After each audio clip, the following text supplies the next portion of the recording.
حضرت عمر رضی اللہ تعالیٰ عنہ کا دربار لگا ہے. ایک شخص کو پکڑ کر لوگ لے آتے ہیں کہ اس شخص نے ہمارے باپ کو قتل کر دیا. حضرت عمر رضی اللہ تعالیٰ عنہ نے پوچھا کیا ماجرا ہے بھائی؟ اس نے کہا جی واقعی میں ان کے باپ کا قاتل ہوں، لیکن میں نے قصداً قتل نہیں کیا. ہوا یہ کہ میں ایک مسافر ہوں، جا رہا تھا، راستے کے اندر سبز چراگاہ تھی، میرا اونٹ بھوکا تھا، اس چراگاہ میں داخل ہو گیا. اس کے بوڑھے باپ نے پتھر اٹھایا اور میرے اونٹ کو مارا، اس کی آنکھ نکل گئی. مجھے بڑا غصہ آیا، میں نے وہی پتھر اٹھا کر اس کے باپ کو دے مارا، لیکن وہ ایسے ٹکانے پہ لگا کہ اس کا باپ فوراً فوت ہو گیا. میرا قصد اور ارادہ نہیں تھا، لیکن بہرحال میں اس بات کا اقراری ہوں کہ میں نے اس کے باپ کو قتل کر دیا ہے. آپ جو حکم سنائیں میں اس کو قبول کروں گا، لیکن میں ایک مہلت مانگتا ہوں کہ میرے دوست، میرے بھائی کی کوئی رقم میرے ذمے ہے، میرے پاس اس نے امانت رکھی ہوئی ہے اور وہ مجھے پتا ہے کہ میں نے کہاں چھپا کے رکھی ہوئی.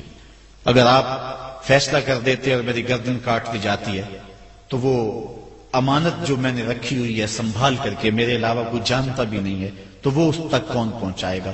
اگر آپ مجھے 3 دن کی مہلت دے دیں تو میں جا کر کے اس کی امانت اس کو واپس کر کے پھر واپس آؤں گا، پھر یہ پھندا پھانسی کا میں اپنے گلے میں ڈلوانے کے لیے تیار ہوں گا. حضرت عمر رضی اللہ تعالیٰ عنہ نے فرمایا کہ کوئی شخص تیری ضمانت دے دے تو ہم تجھے چھٹی دینے کے لیے تیار ہیں. اس نے دائیں بائیں دیکھا، پورے مدینے میں اس کا کوئی شناسہ ہی نہیں تھا، واقف ہی نہیں تھا، ایک اجنبی شخص تھا. حضرت ابو ذر غفاری کھڑے ہو گئے، کہا حضرت عمر میں اس کی ضمانت دیتا ہوں. ضمانت دے دی گئی، وہ چلا گیا. تیسرے دن وعدے کا جو وقت تھا، لوگ جمع ہو گئے، دربار لگ گئے، ابھی تک آنے والا نہیں آیا. لوگوں نے کہا ابو ذر تو نے غلطی کی ہے، ایک اجنبی کی ضمانت دی اور ابھی تک وہ نہیں آیا. اور میاں صاحب فرماتے ہیں ایک بار جو پھائیں اڑ جاندے ہو پھر کدی نہ پھنس دینے. ظاہر ہے وہ چلا گیا، واپس تو نہیں پلٹ کے آئے گا، اسے پتا ہے کہ آگے سیدھی سیدھی میری موت ہے، تو تم نے یہ کیا غلطی کی؟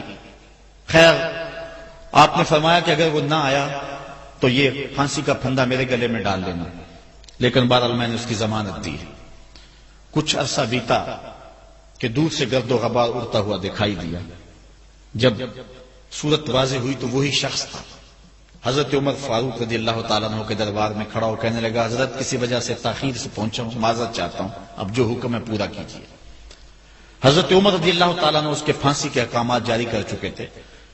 آپ نے فرمایا کہ ابو ذر یہ بتا کہ تو نے اس کی ضمانت کیسے دی جب تو اسے جانتا نہیں تھا؟ تو سن حضرت ابو ذر غفاری نے کیا کہا.